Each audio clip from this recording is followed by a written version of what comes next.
Welcome to Linguistics Scholars YouTube channel.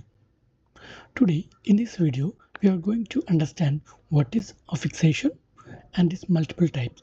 It is one of the basic concepts in morphology, so please don't forget to take notes by just copying the content from the slides. If you have any questions with respect to any topics in linguistics and applied linguistics, please do comment below so that we can make a clear and detailed video on that particular topic. So first we will try to understand what is an affix.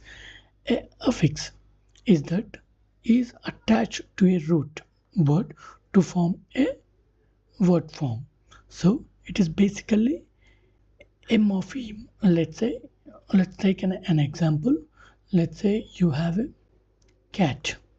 Okay, you attach s, so it's a morpheme and it is also a morpheme. Okay, so this morpheme is attached to the cat, then the singular become the plural. So and this process is called as affixation. This process is called affixation, and the attached morpheme is an affix. And these affixations are multiple types based on the position they have attached to the root word. Okay, we are familiar with only two types mostly, and sometimes 3 to 4. They are prefix, suffix, infix and circumfix, but there are in total 10 types. Isn't it so surprising? Yes, you heard right.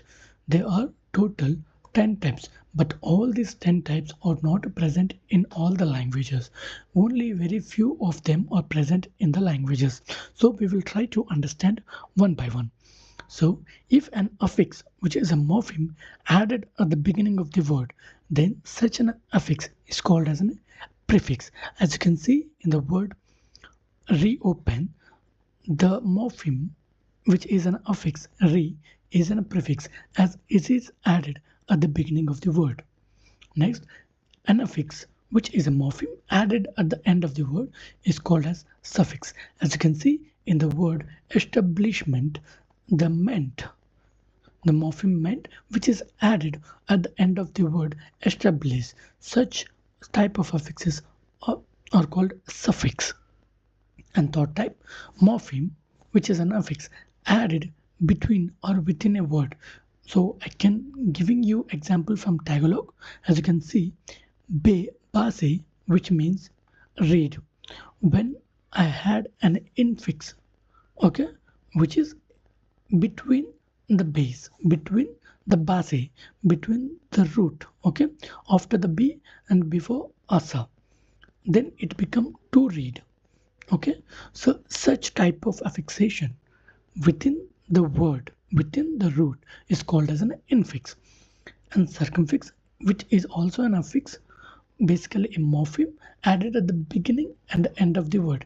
It is a combination of prefix and suffix called as a circumfix. As I'm giving you an example from the German.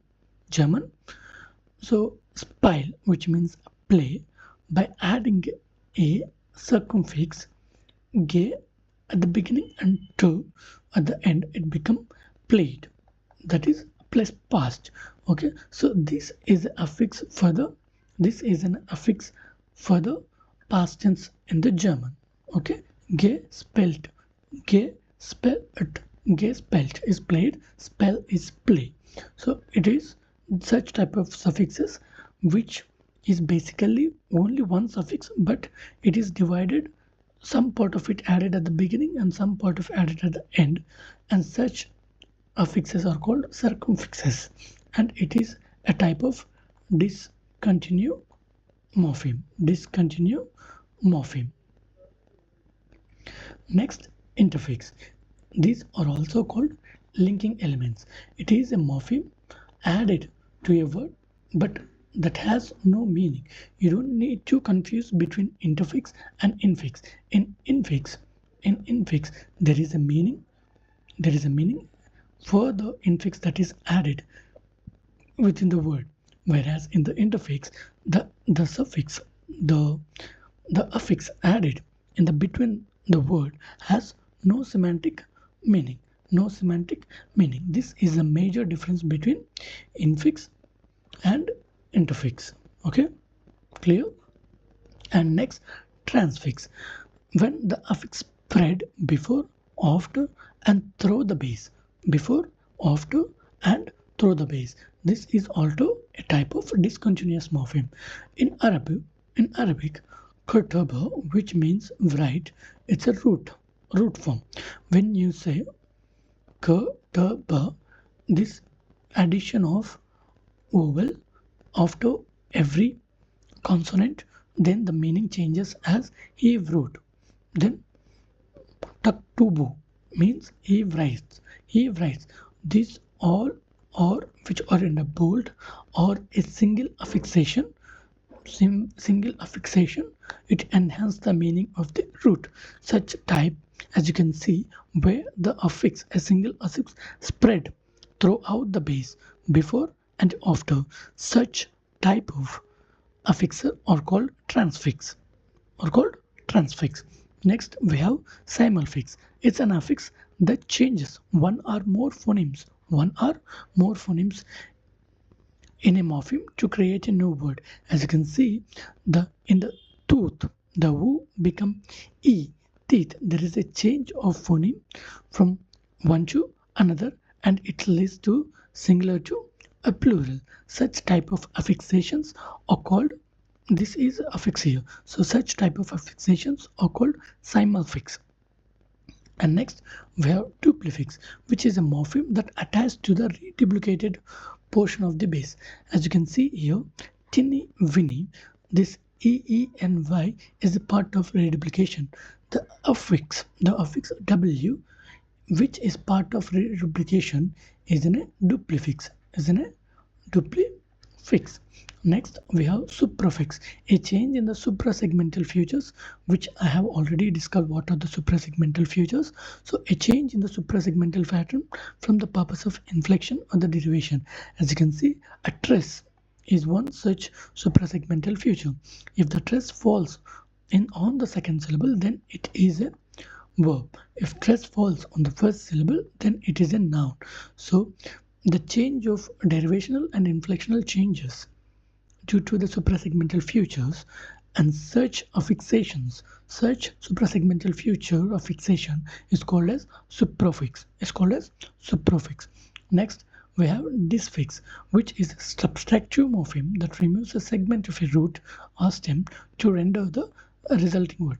As you can see, the word phenomenon, which is a singular, but when you want to generate the plural for the phenomenon, it's not plus s, it's a removal of on. As a result, you are deleting a affix, and such type of affixation, okay, inflectionally, derivationally, are called as disfix.